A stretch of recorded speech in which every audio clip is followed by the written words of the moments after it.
Hello, everyone. Welcome to StormCrows TV. This is Allegra, I'm Emily. and we will be continuing our reading of A Song of Ice and Fire, Book 1, Game of Thrones. As usual, I will go ahead and give you kind of a recap of the first timers read through. And so we start with Jon. He is your typical 14-year-old redheaded stepchild, only he has black hair. He loves to drink and party. Also, does he have a crush on Jaime? Because it sounds like he has a crush on Jaime. Anyway, Uncle Benjen shows up and whizzes in his wine, so to speak. And after throwing his bastard tantrum, he bastard stomps off with his bastard dog Ghost to cry like the bastard he is. Also, did I mention he's a bastard? Because if you blink, you'll miss the million times he tells you he's a bastard. Tyrion Lannister, aka not the pretty Lannister, does some weird acrobatic moves to just pet the dog, which A+ to that. Then he gives some sage advice to the bastard before going back into the party. Clearly, Ned is not down with any of this, and he decides to let out his frustration by banging his wife. She's super interested in his seed quickening inside of her. Her words, not mine. But then they get a cryptic note from her spaz sister about how the Lannisters killed Jon Arryn, and now Ned has to be the king's hand because reasons. But what to do with the bastard? Cat doesn't want him, so it's to the wall for him. Meanwhile, Arya is doing exactly what you'd expect a child her age to be doing. Hating her older sister and running away from home economics to chill with the cool kids.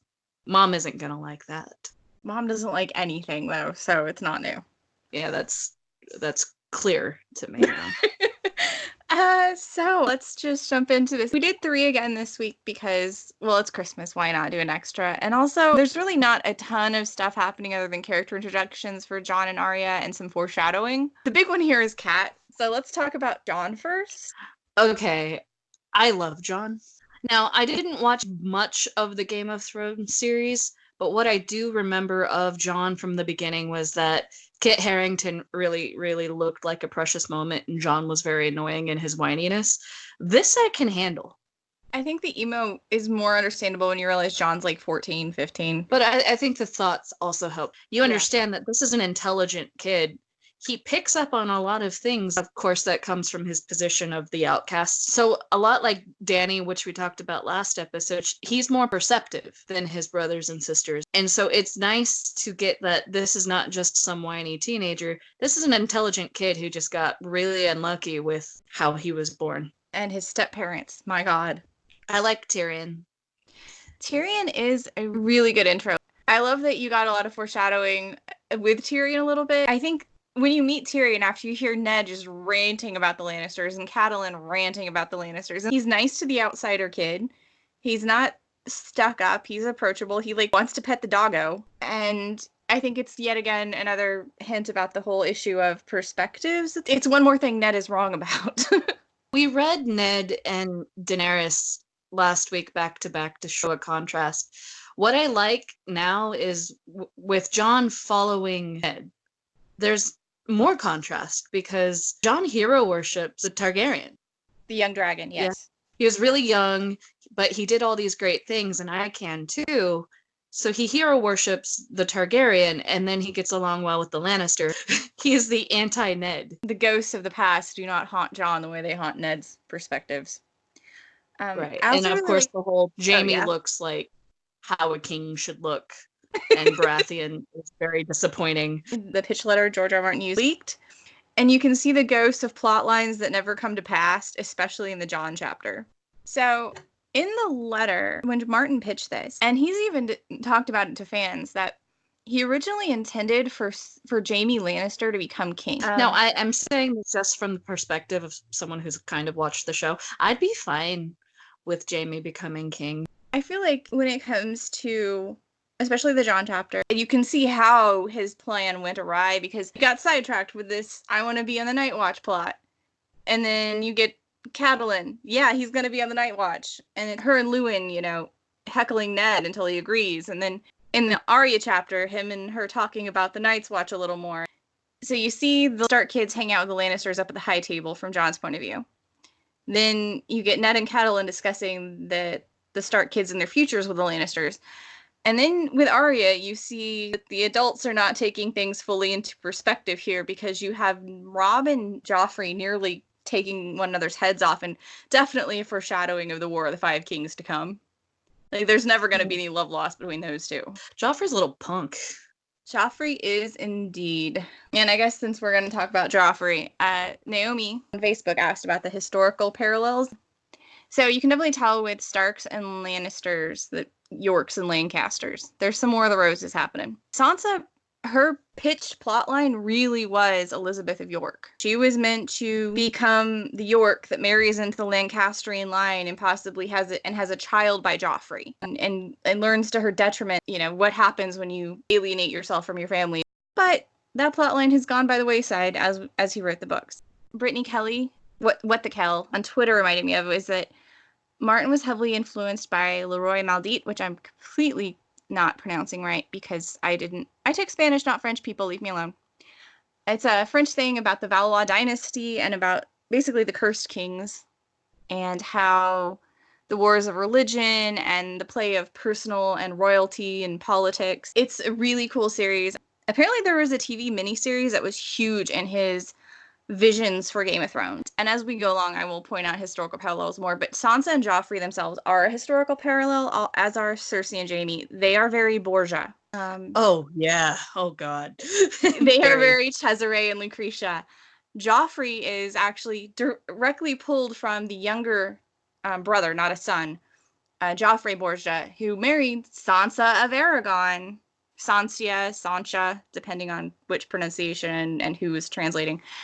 Who was actually a Neapolitan princess. So it's basically Western European history in a blender is what happens in Game of Thrones. You know, you have Braavos is Venice. There's elements of the Medici, their methods of doing things in Tywin Lannister. The free cities are very the Italian city-states. Norvos and further east you go, you can kind of spot some Byzantine parallels, especially when you get into Meereen, where they're completely bonkers. I'm sorry if you are a stan for the Byzantine Empire. I love them too, but they were bonkers. Byzantines took confusing, labyrinthine ritual to a whole new level. Having known like very little of like the backstory and just reading it for surface plot analysis, you can definitely tell the European influences. Like just in Dany's chapter alone, you pick up on it. So yeah, he does a very good job taking and kind of cut and pasting here and there of like the different cultures. And obviously I don't know as much as you do about it yet, but from what I've seen, the very little that we've read, I think all 8 chapters. Yeah, like you can tell. I've seen clips of Leroy Maldit, the TV miniseries, and there's an old version of Ivanhoe from the 80s. And if you watch clips from either of them, holy crap, does the Game of Thrones just jump out at you? Don't get me started on Ivanhoe. Sorry. When you get especially into Sansa's chapters, the courtly love parallel, oh god, yeah. Speaking of Sansa, I know that there is like a group of really loyal Sansa lovers, and I think you might be one of them. Like from what I remember, you really love Sansa. Right now, though, I hate her because she reminds me of everything I hated about my sister in high school. Like, because I am the baby of my family. My sister was the pretty one. She was the cheerleader. She was the one who was very skinny and got to wear all these pretty things. And yeah, I had my own talents, and I was the more physical one. You see the parallels here. But I was so jealous of my sister growing up. We're very close now, but yeah, no, reading from Arya's perspective, like Sansa's just so perfect and she's probably going to be queen, and her stitching is so amazing and her hands are so totally perfect, and it's like, yeah, I hate her for you. And that's valid, especially like you definitely can, you get into Arya's and you realize it is very easy to hate Sansa, especially in the first book or two. I won't lie. She is 11 going on 17. You want to strangle her most of the time. Even I love her to death. I will get into my reasons for loving Sansa when we get to her chapter. But she is very much the girly girl of the pair. And Arya, poor thing, is just, she's the tomboy. She's the one who doesn't fit the cookie cutter mold that her sister and her mother set out. and it's never going to work. And I even love that she gets along with Jon. And speaking of things that are in that pitch letter that got canned, they laid out a love triangle thing with her and Jon. So, Okay. yeah. That's why a lot of people believe the R plus L equals Jon thing, that Jon really isn't Ned Stark kid at all. And it's laid out in this pitch letter, not his parentage, but that he ends up in a love triangle with Arya later on. Maybe because, they're not really brother and sister. I mean, that wouldn't have mattered for this series for obvious reasons. I think it's probably one of those ones he had it in his head that this would work, and then you get on paper and you're exploring these characters and you realize the two of them are very brother-sister, not that vibe. It's probably, even when it finds out they're not actually siblings, they are still going to have that vibe. It's just not going to go anywhere. But I do like the dynamic between them, and I do like that she basically almost gets in trouble for shouting at Sansa, like, he's our brother. And Sansa being kind of a dick about it, like, oh, well, he's just jealous because he's a bastard. I think, honestly, with the Sansa-Arya relationship for that early preteen, just trying to murder each other thing, people forget George R. R. Martin has sisters. And I feel like writing Sansa and Arya in this book there's just ghosts of his preteen sisters trying to kill each other. No, and I understand that, because I have more than that one sister. Two of us were very jealous of that sister, and the other sister knew she was the prettiest and the oldest and didn't care, but, like, yeah, no, I grew up wanting to kill her half the time. And, I mean, we fought like cats and dogs, so it's believable. The Stark sibling relationships are very, like, ugh, I feel this. Well, and it's not helped by Catelyn. Because I think Catelyn fosters a lot of that competition.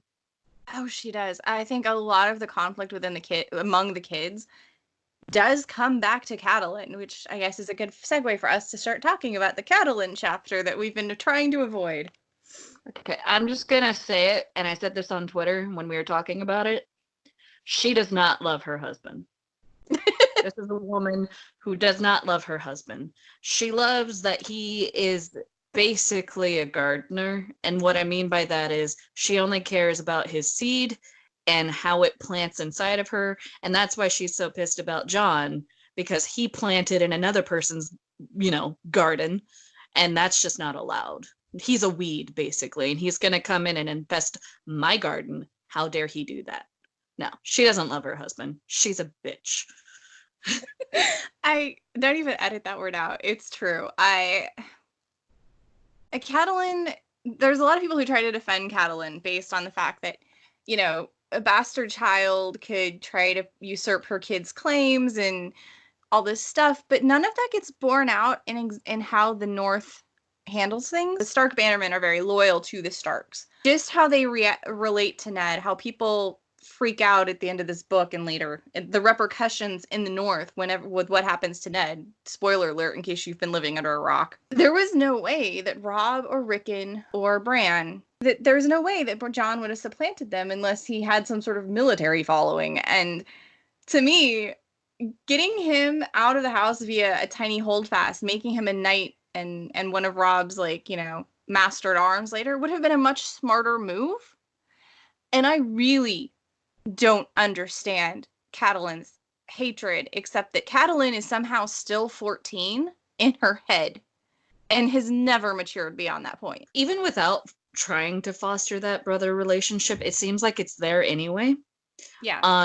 And aside from that, Jon has shown no interest in wanting to leave the North. And right now his only ambition is to go be at the Wall, which is kind of an admission of saying, I don't want the North. This is really all I can do to get honor. So I don't know why Catelyn is still upset, unless you go back to what I said earlier, and that he's basically a weed from someone else's garden, and it's not about her children at all. I know when I was trying to describe Catelyn, my mom was watching these videos, and she hasn't read the books, but she's watched the show. And she asked me, did Catelyn have someone else that she wanted to marry and she's just permanently bitter? And honestly, I had to be like, it's possible she really wanted to marry Brandon Stark. And, coincidentally, her favorite kid is named Brandon. So maybe she's just still bitter that she had to marry Ned and she just doesn't want to admit it. I don't know. Like, there's a lot of Catelyn I don't understand. And I've read these books how many times, and I still don't get it. Well, because like the last time we talked about Catelyn, it was, her husband greets her constantly by, are always, where are the kids? And, we're finally in the first lovemaking scene of the book. And it's not like a big line, but he always rolls off of her when he finishes. It's like there's no cuddling. There's no, Oh my pillow God. talk. He rolls off of her, goes and opens the curtain because, oh God, I'm really hot. I need to cool down. And she's just like, I hope I have a baby. And it's, what is this? What is this marriage? So, like, I remember reading this when we were like 21-ish, and obviously had not had long-term relationships, but my roommate and I were both like screaming about that love scene. Like, this is the worst love scene we have ever seen, ever in anything. She's basically having like this is even worse than like a laundry list going through her head. Like, this is clearly the results are the only thing you want out of this, and it is just horrifying. And then I remember one of my friends being like, well, maybe when you get married, it just gets really bad, and this is what happens. And now I've been married for like 8 years, and I'm still going, that is still horrifying on a level I was not personally prepared for. And like, we're romance writers, so I feel like we're both going to be staring at this going, that's not love. No. And then like the conversation they have right after is so very cut and dry. Like, I'm not going to take this job. Well, you better take the job. Her inner monologue during this chapter is what just weirds me out the most, because there's her complete absence of emotional investment in their intimacy. And then you get the weirdo inner monologue with when Lewin comes in, and you get the strange back and forth about the letter. She never actually tells you, the reader, what's in the letter. It's not in her inner monologue at all. She looks at it, and then she tosses it in the fire, and then she tells them something. And then when they're discussing how they're going to break up the family in their divorce that they're totally not having, she's like, is this my punishment that he's going to take Bran away? And I'm going to have to let go. And she just, I'll let go of the girls in my heart. And I'm like, I don't know what's happening with you, lady, but are you having some kind of mental break right now? Just and she's still so based obsessed on with everything. John. Yeah, and it really comes back to what Ned said to her, like, Catelyn, he's only 14. How can you be so cruel? And it's like, that's a very good question. She never answers it. And even in her inner monologue, she doesn't address it. She just goes, oh, I probably need to stop talking right now. It's not, oh man, maybe he's right. Or I'm so cruel because you cheated on me. But she even says that's not the issue. It's not that he went and had a mistress. She expected that. It's he brought the bastard home and gave him a seat at the table. And again, Cat, who cares? He didn't give him the last name. And I'm sorry, I had 2 step parents who were amazing. Like, so to me, whenever I'm writing and stuff, I try to show positive depictions of step parents, because I know being a step parent sucks and it is hard. And in a medieval society like this, it would be probably even harder. But you got John when he was a baby. It's not like he came after some post-divorce thing and he's traumatized and he's going to be a brat because he doesn't understand change. You had him from the time he was a baby. You could have been his mother or a mother-ish figure, and instead you chose to just be in the other room who hates him unremittingly. That doesn't make you a good person, and I'm sorry, but any person who can do that nonstop for 14 years, you're never going to convince me that person was kind or loving or gentle ever. Like, sorry, just not. Well, it's not even that.